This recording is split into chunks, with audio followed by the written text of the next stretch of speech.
This is Audible.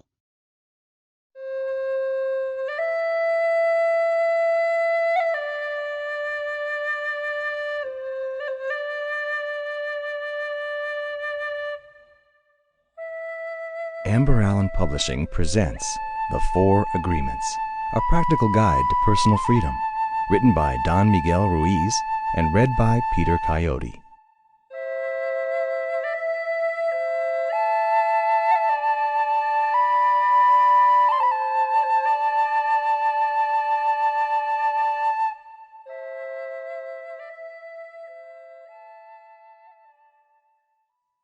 The Smoky Mirror. 3,000 years ago, there was a human, just like you and me, who lived near a city surrounded by mountains. The human was studying to become a medicine man, to learn the knowledge of his ancestors, but he didn't completely agree with everything he was learning. In his heart, he felt there must be something more. One day, as he slept in a cave, he dreamed that he saw his own body sleeping. He came out of the cave on the night of a new moon. The sky was clear, and he could see millions of stars. Then something happened inside of him that transformed his life forever. He looked at his hands, he felt his body, and he heard his own voice say, "I am made of light. I am made of stars." He looked at the stars again, and he realized that it's not the stars that create light, but rather light that creates the stars. Everything is made of light, he said, and the space in between isn't empty.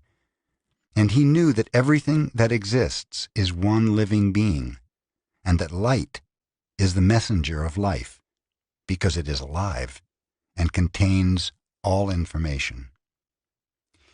Then he realized that although he was made of stars, he was not those stars. I am in between the stars, he thought. So he called the stars the tonal, and the light between the stars the nahual. And he knew that what created the harmony in space between the two is life, or intent. Without life, the tonal and the nahual could not exist. Life is the force of the absolute, the supreme, the creator who creates everything. This is what he discovered. Everything in existence is a manifestation of the one living being we call God. Everything is God. And he came to the conclusion that human perception is merely light perceiving light. He also saw that matter is a mirror. Everything is a mirror that reflects light and creates images of that light. And the world of illusion, the dream, is just like smoke, which doesn't allow us to see what we really are. The real us is pure love, pure light, he said. This realization changed his life. Once he knew what he really was, he looked around at other humans and the rest of nature, and he was amazed at what he saw. He saw himself in everything, in every human, in every animal, in every tree, in the water, in the rain, in the clouds, in the earth. And he saw that life mixed the tonal and the nahual in different ways to create billions of manifestations of life. In those few moments, he comprehended everything. He was very excited, and his heart was filled with peace. He could hardly wait to tell his people what he had discovered. But there were no words to explain it. He tried to tell the others, but they could not understand. They could see that he had changed, that something beautiful was radiating from his eyes and his voice. They noticed that he no longer had judgment about anything or anyone. He was no longer like anyone else. He could understand everyone very well, but no one could understand him.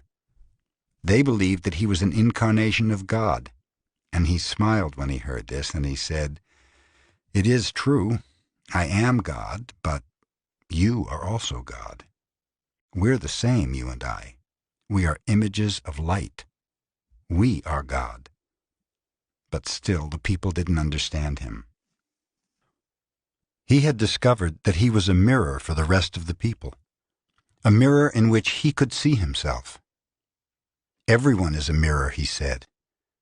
He saw himself in everyone, but nobody saw him as themselves, and he realized that everyone was dreaming, but without awareness, without knowing what they really are. They couldn't see him as themselves because there was a wall of fog or smoke between the mirrors, and that wall of fog was made by the interpretation of images of light, the dream of humans. Then he knew that he would soon forget all that he had learned. He wanted to remember all the visions he had had, so he decided to call himself the Smoky Mirror, so that he would always know that matter is a mirror, and the smoke in between is what keeps us from knowing what we are. He said, "I am the smoky mirror because I am looking at myself in all of you, but we don't recognize each other because of the smoke in between us. That smoke is the dream, and the mirror is you, the dreamer."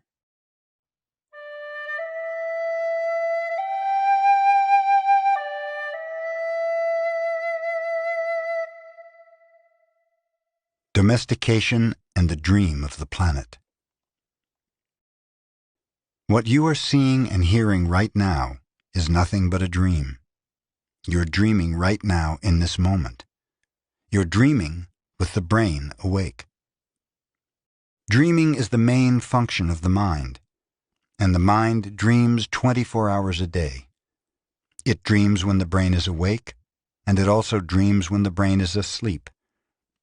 The difference is that when the brain is awake, there is a material frame that makes us perceive things in a linear way. When we go to sleep, we do not have the frame, and the dream has the tendency to change constantly. Humans are dreaming all the time. Before we were born, the humans before us created a big outside dream that we will call society's dream, or the dream of the planet. The dream of the planet is the collective dream of billions of smaller personal dreams, which together create a dream of a family, a dream of a community, a dream of a city, a dream of a country, and finally, a dream of the whole humanity. The dream of the planet includes all of society's rules, its beliefs, its laws, its religions, its different cultures and ways to be, its governments, schools, social events, and holidays. We are born with the capacity to learn how to dream, and the humans who live before us teach us how to dream the way society dreams. The outside dream has so many rules that when a new human is born, we hook the child's attention and introduce these rules into his or her mind. The outside dream uses mom and dad, the schools, and religion to teach us how to dream. Attention is the ability we have to discriminate and to focus only on that which we want to perceive. We can perceive millions of things simultaneously, but using our attention, we can hold whatever we want to perceive in the foreground of our mind. The adults around us hooked our attention and put information into our minds through repetition. That is the way we learned everything we know. By using our attention, we learned a whole reality, a whole dream. We learned how to behave in society, what to believe and what not to believe, what is acceptable and what is not acceptable, what is good and what is bad, what is beautiful and what is ugly, what is right and what is wrong. It was all there already, all that knowledge, all those rules and concepts about how to behave in the world. When you were in school, you sat in a little chair and put your attention on what the teacher was teaching you. When you went to church, you put your attention on what the priest or minister was telling you. It is the same dynamic with mom and dad, brothers and sisters. They were all trying to hook your attention. We also learn to hook the attention of other humans, and we develop a need for attention which can become very competitive. Children compete for the attention of their parents, their teachers, their friends. Look at me, look what I'm doing. Hey, I'm here. The need for attention becomes very strong and continues into adulthood. The outside dream hooks our attention and teaches us what to believe. beginning with the language that we speak. Language is the code for understanding and communication between humans. Every letter, every word in each language is an agreement. Once we understand the code, our attention is hooked, and the energy is transferred from one person to another. It was not your choice to speak English. You didn't choose your religion or your moral values. They were already there before you were born. We never had the opportunity to choose what to believe or what not to believe. We never chose even the smallest of these agreements. We didn't even choose our own name. As children, we didn't have the opportunity to choose our beliefs, but we agreed with the information that was passed to us from the dream of the planet via other humans. The only way to store information is by agreement. The outside dream may hook our attention, but if we don't agree, we don't store that information. As soon as we agree, we believe it, and this is called faith. To have faith is to believe unconditionally. That's how we learn as children. Children believe everything adults say. We agree with them, and our faith is so strong that the belief system controls our whole dream of life.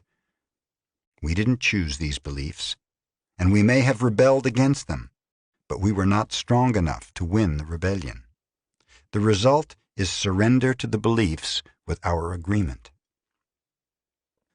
I call this process the domestication of humans. And through this domestication, we learn how to live and how to dream. In human domestication, the information from the outside dream is conveyed to the inside dream, creating our whole belief system. First, the child is taught the names of things: mom, dad, milk, bottle. Day by day, at home, at school, at church, and from television, we are told how to live, what kind of behavior is acceptable. The outside dream teaches us how to be a human. We have a whole concept of what a woman is and what a man is, and we also learn to judge. We judge ourselves, we judge other people, we judge the neighbors. Children are domesticated the same way that we domesticate a dog, a cat, or any other animal. In order to teach a dog, we punish the dog, and we give it rewards. We train our children whom we love so much the same way that we train any domesticated animal, with a system of punishment and reward. We're told, "You're a good boy," or "You're a good girl," when we do what Mom and Dad want us to do. When we don't, we are a bad girl or a bad boy. When we went against the rules, we were punished. When we went along with the rules, we got a reward. We were punished many times a day, and we were also rewarded many times a day. Soon we became afraid of being punished, and also afraid of not receiving the reward. The reward is the attention that we got from our parents or from other people like siblings, teachers, and friends. We soon develop a need to hook other people's attention in order to get the reward. The reward feels good, and we keep doing what others want us to do in order to get the reward. With that fear of being punished and that fear of not getting the reward, we start pretending to be what we are not, just to please others, just to be good enough for someone else. We try to please Mom and Dad, we try to please the teachers at school, we try to please the church, and so we start acting. We pretend to be what we are not because we are afraid of being rejected. The fear of being rejected becomes the fear of not being good enough. Eventually, we become someone that we are not. We become a copy of Mama's beliefs, Daddy's beliefs, society's beliefs, and religion's beliefs. All our normal tendencies are lost in the process of domestication. And when we're old enough for our mind to understand, we learn the word no. The adults say, "Don't do this and don't do that." We rebel and say no, because we are defending our freedom. We want to be ourselves, but we are very little, and the adults are big and strong. After a certain time, we are afraid because we know that every time we do something wrong, we're going to be punished. The domestication is so strong that at a certain point in our life we no longer need anyone to domesticate us. We don't need mom or dad, the school or the church to domesticate us. We're so well trained that we are our own domesticator. We are an auto-domesticated animal. We can now domesticate ourselves according to the same belief system we were given and using the same system of punishment and reward. We punish ourselves when we don't follow the rules according to our belief system. We reward ourselves when we are the good boy or the good girl. Just as the government has a book of laws that rule the society's dream, our belief system is the book of laws that rules our mind. Without question, whatever is in that book of law is our truth. We base all of our judgments according to the book of law, even if these judgments go against our own inner nature. Even moral laws, like the Ten Commandments, are programmed into our mind in the process of domestication. One by one, all these agreements go into the book of law, and these agreements rule our personal dream. There's something in our minds that judges everybody and everything, including the weather, the dog, the cat, everything. The inner judge uses what is in our book of law to judge everything we do and don't do, everything we think and don't think, and everything we feel and don't feel. Everything lives under the tyranny of this judge. Every time we do something that goes against the book of law, the judge says we are guilty. We need to be punished. We should be ashamed. This happens many times a day after day, for all the years of our lives. There's another part of us that receives the judgments, and this part is called the victim. The victim carries the blame, the guilt, and the shame. It is the part of us that says, "Poor me, I'm not good enough. I'm not intelligent enough. I'm not attractive enough. I'm not worthy of love. Poor me." The big judge agrees and says, "Yes, you're not good enough." And this is all based on a belief system that we never chose to believe. These beliefs are so strong that even years later, when we're exposed to new concepts and try to make our own decisions, we find that these beliefs still control our lives.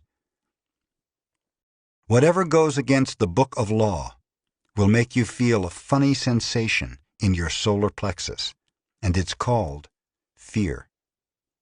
Breaking the rules in the book of law opens your emotional wounds, and your reaction is to create emotional poison, because even if the book of law is wrong, it makes you feel safe. Anything that challenges what you believe is going to make you feel unsafe. That is why we need a great deal of courage to challenge our own beliefs. Because even if we know we didn't choose all these beliefs, it's also true that we agreed to all of them. The agreement is so strong that even if we understand the concept of it not being true, we feel the blame, the guilt, and the shame that occur if we go against these rules. All these laws exist in our mind. We believe them. And the judge inside us bases everything on these rules. The judge decrees, and the victim suffers the guilt and punishment. But who says there is justice in this dream? True justice is paying only once for each mistake. True injustice is paying more than once for each mistake. How many times do we pay for one mistake? The answer is thousands of times. The human is the only animal on earth that pays 1,000 times for the same mistake. The rest of the animals pay once for every mistake they make, but not us. We have a powerful memory. We make a mistake, we judge ourselves, we find ourselves guilty, and we punish ourselves. If justice exists, then that was enough. We don't need to do it again. But every time we remember, we judge ourselves again, we are guilty again, and we punish ourselves again and again and again. If we have a wife or husband, he or she also reminds us of the mistake, so we can judge ourselves again, punish ourselves again, and find ourselves guilty again. Is this fair? How many times do we make our spouse, our children, or our parents pay for the same mistake? Every time we remember the mistake, we blame them again and send them all the emotional poison we feel at the injustice, and then we make them pay again for the same mistake. Is that justice? The judge in the mind is wrong because the belief system, the book of law, is wrong. The whole dream is based on false law. 95% of the beliefs we have stored in our minds are nothing but lies, and we suffer because we believe all these lies. In the dream of the planet, it is normal for humans to suffer, to live in fear, and to create emotional dramas. The outside dream is not a pleasant dream. It is a dream of violence, a dream of fear, a dream of war, a dream of injustice. The personal dream of humans will vary, but globally, it is mostly a nightmare. If we look at human society, we see a place so difficult to live in because it is ruled by fear. Throughout the world, we see human suffering, anger, revenge, addictions, violence in the street, and tremendous injustice. It may exist at different levels in different countries around the world, but fear is controlling the outside dream. If we compare the dream of human society with the description of hell that religions all around the world have promulgated, we find they are exactly the same. Religions say that hell is a place of punishment, a place of fear, pain, and suffering, a place where the fire burns you. Fire is generated by emotions that come from fear.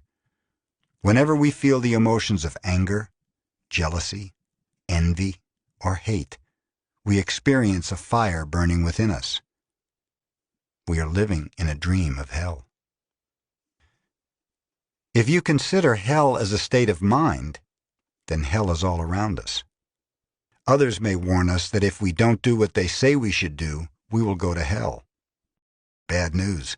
We're already in hell, including the people who tell us that. No human can condemn another to hell because we're already there.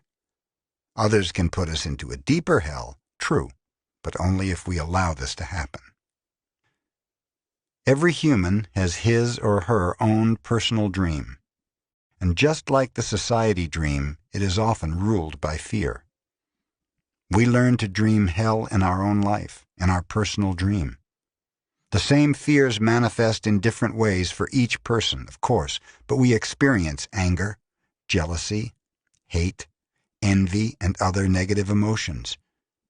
Our personal dream can also become an ongoing nightmare, where we suffer and live in a state of fear. But we don't need to dream a nightmare. It is possible to enjoy a pleasant dream. All of humanity is searching for truth, justice, and beauty. We are on an eternal search for the truth because we only believe in the lies we have stored in our mind. We're searching for justice because in the belief system we have, there is no justice. We search for beauty because it doesn't matter how beautiful a person is, we don't believe that person has beauty. We keep searching and searching when everything is already within us. There is no truth to find. Wherever we turn our heads, all we see is the truth. But with the agreements and beliefs we have stored in our mind, we have no eyes for this truth. We don't see the truth because we are blind. What blinds us are all those false beliefs we have in our mind. We have the need to be right and to make others wrong. We trust what we believe, and our beliefs set us up for suffering. It is as if we live in the middle of a fog that doesn't let us see any further than our own nose. This fog is our personal dream of life, everything we believe about ourselves and the world, all the concepts we have about what we are, all the agreements we have made with others, with ourselves, and even with God. The Toltecs called this fog a mitote. The mitote can be compared to a huge marketplace, where thousands of people are talking at the same time and nobody understands each other. This is the condition of the human mind, a big mitote. And with that big mitote, we cannot see what we really are. In India, they call the mitote Maya, which means illusion. It is the personality's notion of I am. We cannot see who we truly are. We cannot see that we're not free. That is why humans resist life. To be alive is the biggest fear humans have. Death is not the biggest fear we have. Our biggest fear is taking the risk to be alive and to express what we really are. Just being ourself is the biggest fear of humans. We have learned to live our life trying to satisfy other people's demands. We have learned to live by other people's points of view because of the fear of not being accepted and of not being good enough for someone else. During the process of domestication, we form an image of what perfection is in order to try to be good enough, in order to be accepted by everybody. We especially try to please the ones who love us, like mom and dad, big brothers and sisters, the priests and the teacher. Trying to be good enough for them, we create an image of perfection. But we don't fit this image. We create this image, but this image is not real. We are never going to be perfect from this point of view. Never. Not being perfect, we reject ourselves. And the level of self-rejection depends upon how effective the adults were in breaking our integrity. After domestication, it is no longer about being good enough for anybody else. We are not good enough for ourselves because we don't fit with our own image of perfection. We cannot forgive ourselves for not being what we wish to be, or rather, what we believe we should be. We cannot forgive ourselves for not being perfect. We know we are not what we believe we are supposed to be, and so we feel false, frustrated, and dishonest. We try to hide ourselves and we pretend to be what we are not. The result is that we feel unauthentic and wear social masks to keep others from noticing this. We are so afraid that somebody else will notice that we are not what we pretend to be.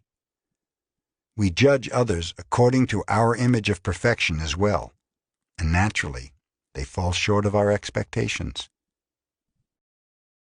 We dishonor ourselves just to please other people. We even do harm to our physical bodies just to be accepted by others. You see teenagers taking drugs just to avoid being rejected by other teenagers. They are not aware that the problem is that they don't accept themselves. They reject themselves because they are not what they pretend to be. They wish to be a certain way, but they are not, and for this they carry shame and guilt. Humans punish themselves endlessly for not being what they believe they should be. They become very self-abusive, and they use other people to abuse themselves as well. But nobody abuses us more than we abuse ourselves. And it is the judge, the victim, and the belief system that make us do this. True, we find people who say their husband or wife or mother or father abused them. But you know that we abuse ourselves much more than that. The way we judge ourselves is the worst judge that ever existed. If we make a mistake in front of people, we try to deny the mistake and cover it up. But as soon as we're alone, the judge becomes so strong, the guilt is so strong, and we feel stupid or bad or unworthy. In your whole life, nobody has ever abused you more than you have abused yourself. And the limit of your self-abuse is exactly the limit that you will tolerate from someone else. If someone abuses you a little more than you abuse yourself, you'll probably walk away from that person. But if someone abuses you a little less than you abuse yourself, you'll probably stay in the relationship and tolerate it endlessly. If you abuse yourself very badly, you can even tolerate someone who beats you up, humiliates you, and treats you like dirt. Why? Because in your belief system you say, I deserve it. This person is doing me a favor by being with me. I'm not worthy of love and respect. I'm not good enough. We have the need to be accepted and to be loved by others, but we cannot accept and love ourselves. The more self-love we have, the less we will experience self-abuse. Self-abuse comes from self-rejection, and self-rejection comes from having an image of what it means to be perfect and never measuring up to that ideal. Our image of perfection is the reason we reject ourselves. It is why we don't accept ourselves the way we are, and why we don't accept others the way they are. Prelude to a New Dream. There are thousands of agreements you have made with yourself, with other people, with your dream of life, with God, with society, with your parents, with your spouse, with your children. But the most important agreements are the ones you made with yourself. In these agreements, you tell yourself who you are, what you feel, what you believe, and how to behave. The result is what you call your personality. In these agreements you say, this is what I am. This is what I believe. I can do certain things and some things I cannot do. This is reality. That is fantasy. This is possible. That is impossible. One single agreement is not such a problem, but we have many agreements that make us suffer, that make us fail in life. If you want to live a life of joy and fulfillment, you have to find the courage to break those agreements that are fear-based and claim your personal power. The agreements that come from fear require us to expend a lot of energy, but the agreements that come from love help us to conserve energy and even gain extra energy. Each of us is born with a certain amount of personal power that we rebuild every day after we rest. Unfortunately, we spend all our personal power first to create all these agreements, and then to keep these agreements. Our personal power is dissipated by all the agreements we have created, and the result is that we feel powerless. We have just enough power to survive each day, because most of it is used to keep the agreements that trap us in the dream of the planet. How can we change the entire dream of our life when we have no power to change even the smallest agreement? If we can see that our agreements rule our life, and we don't like the dream of our life, we need to change our agreements. When we're finally ready to change our agreements, there are 4 very powerful agreements that will help us break those agreements that come from fear and deplete our energy. Each time you break an agreement, all the power you used to create it returns to you. If you adopt these 4 new agreements, they will create enough personal power for you to change the entire system of your old agreements. You need a very strong will in order to adopt the 4 agreements. But if you can begin to live your life with these agreements, the transformation in your life will be amazing. You will see the drama of hell disappear right before your eyes. Instead of living in a dream of hell, you will be creating a new dream, your personal dream of heaven.